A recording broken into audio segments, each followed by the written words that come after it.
आपण पाहत आहोत ऐसे शक्तीपीठ महामार्ग रद्द, शक्तीपीठ महामार्ग रद्द,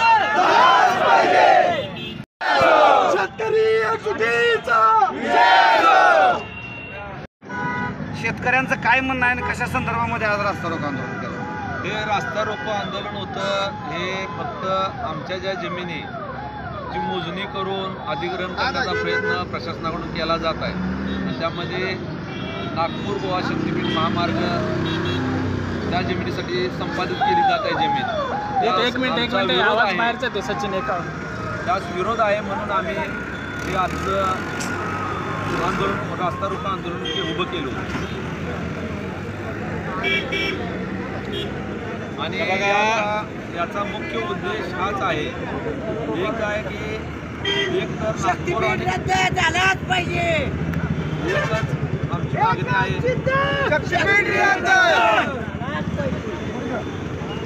नागपूर रत्नागिरी नॅशनल हायवे असताना या शक्तीपीठाची गरज नाही. या शक्तीपीठामुळे आमच्या तालुक्याला कोणताही फायदा होणार नाही. या शक्तीपीठाच्यामुळं हा रस्ता शक्तीपीठाचा आहे तो 15 ते 22 फूट उंचीवरून जाणार आहे. त्यामुळं आमच्या तालुक्याला कोणताही फायदा नाही. याला रोडला ॲक्सेस नाही. आमच्या जमिनी आधीच तालुक्यामध्ये यापूर्वी नागपूर रत्नागिरी नॅशनल हायवेला गेलेले आहेत, पाझर तलावाला गेलेले आहेत, शेततळ्याला गेलेले आहेत, नाला बंटिंगला गेलेले आहेत. त्यामुळं आता सध्या आमच्याकडे जमिनी कमी झालेली आहेत. कुटुंब व्यवस्था मोठी आणि जमिनी अत्यल्प राहिलेल्या आहेत. आमच्या कुटुंबाचं उपजीविकेचं साधन ही शेती आहे मुख्य. त्याच्यावर आम्ही एकरी बागायत शेतकरी 10 ते 15 लाख, 15 ते 20 लाख, काही शेतकरी 20-20 लाख रुपये एकरी उत्पन्न घेत आहेत. त्यामुळं आमचं म्हणणं आहे की आम्हाला तुम्ही तुटपुंजा जो मोबदला देणार आहे त्यातून आमची कायमची भाकरी हिसकावून घेणार आहे. त्यामुळं आमची भूमिका एकच आहे शेतकऱ्यांची की तुम्ही आम्हाला नोटीस काढली नाही, आम्हाला विचारलं नाही, आमचं म्हणणं ऐकून घेतलं नाही, त्याची सुनावणी झाली नाही. तुम्ही पहिल्यांदा दर जाहीर करा, लोकांना नोटीस काढा, त्यांचं म्हणणं घ्या आणि नंतर शिवारात पाय ठेवा. ही आमची भूमिका आजच्या या रास्ता रोकोसाठी आंदोलन. अधिवेशन चालू तुम्ही मुख्यमंत्र्यांना काय मागणी करता? अधिवेशनामध्ये शक्तीपीठ रद्द करण्यासाठी मुख्यमंत्र्यांना निवेदन दिलेलं आहे. आजचं प्रशासनाने निवेदन घेतलेलं आहे. त्यांना त्या निवेदनातून सांगितलेलं आहे या अधिवेशन चालू आहे, या अधिवेशनामध्ये साहेब आमच्या लेकराबाळाच्या तोंडचा घास हिरावून घेऊ नका, हे शक्तीपीठ रद्द करा आणि जर रद्द करा किंवा त्याचे पहिल्यांदा दर ठरवा, लोकांना कळू द्या, लोकांच्या नोटिसा द्या आणि त्यानंतर शेतकऱ्यांची संमती असेल तर पुढील कारवाई करा. शासनानं जर मोजणीला सुरुवात केली अशी माहिती समजते, तुमची काय पुढली दिशा असेल? आज एलमार मंगेवाडी आणि कमलापूरमध्ये मोजणीसाठी नोटिसा निघाल्या होत्या, परंतु शेतकऱ्याने ते अडवलेलं आहे, शासनाने थांबवलेलं आहे. आज पहिल्यांदा शासनानं जास्त प्रमाणात फोर्स केलेला नाही. मी एवढंच म्हणतोय की असं सहकार्य करा, आमचं मोजू नका, आमच्यात येऊ नका रस्त्यावर, आम्हाला फक्त पहिल्यांदा मदत करा.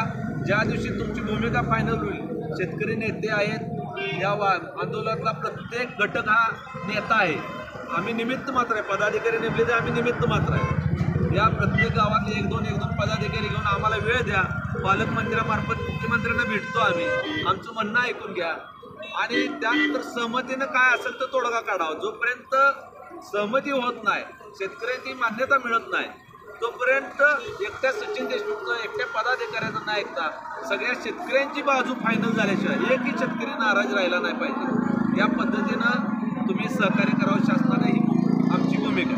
आजच्या आंदोलनामध्ये राजकीय नेते मंडळी, आमदार, माजी आमदार सहभागी झाले नाही. शेतकरी संघर्ष समितीचे अध्यक्ष म्हणून तुम्ही त्यांना काय आवाहन करणार?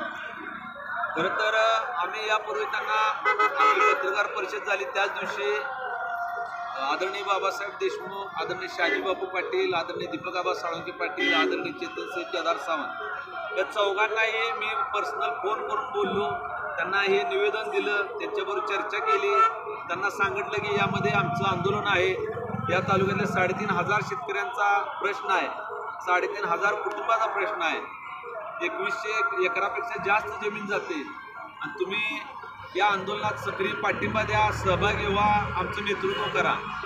त्याने होय म्हणून सांगितलं होतं, पण आज का आले नाहीत मला त्याचं कारण मी सांगू शकत नाही. परंतु ते आंदोलनाला आली नाही ही वस्तुस्थिती आहे. आंदोलनाची पुढची दिशा काय असणार आहे तुमची? आंदोलनाची दिशा हे शेतकरी जे आहेत सगळे हे एकत्रित बसून त्यानंतर निर्णय घेतील. पण एकच आहे की जोपर्यंत हे दर फायनल होत नाहीत आम्हाला नोटीस. शक्तीपीठ शेतकरी संघर्ष समिती सांगोला यांनी शेतकऱ्यांना विविध प्रकारे न्याय मिळण्याच्या दृष्टीने जो रास्ता रोको पुकारलेला आहे त्या रास्ता रोकोला लहुजी क्रांती सेनेच्या वतीने मी आज या ठिकाणी पूर्णपणे पाठिंबा जाहीर करत आहे.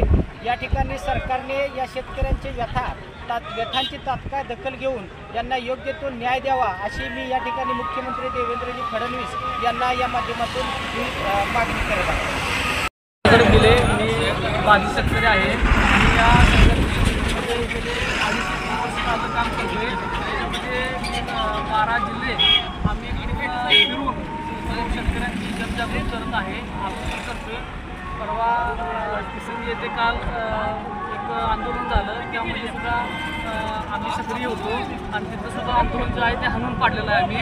आणि इथं जे काही पुढच्या आठवड्यामध्ये वगैरे किंवा आजपासून जे नोटीस येऊन जे मोजणी चालू आहे त्यासाठी सुद्धा आम्ही सर्व बारी शेतकऱ्यांचा फार मोठ्या प्रमाणात विरोध आहे आणि आम्ही आमची जमीन मोजू देणार नाही. कारण ह्या जमिनीचा भाव शासनानं रेडी रेकनच्या 5 पट काढलेला आहे आणि त्या हिशोबाने समजा जर आपण जर जमिनी दिल्या तर हा शेतकरी उद्ध्वस्त होणार आहे. त्यामुळे असा हा उद्ध्वस्त होणारा शेतकरी महामार्ग आम्हाला नको. आम्ही शासनाला असं निवेदन करतो की हा जो मार्ग आहे तो मार्ग रद्द करावा आणि आमच्या सर्वांच्या जमिनी वाचल्या पाहिजे.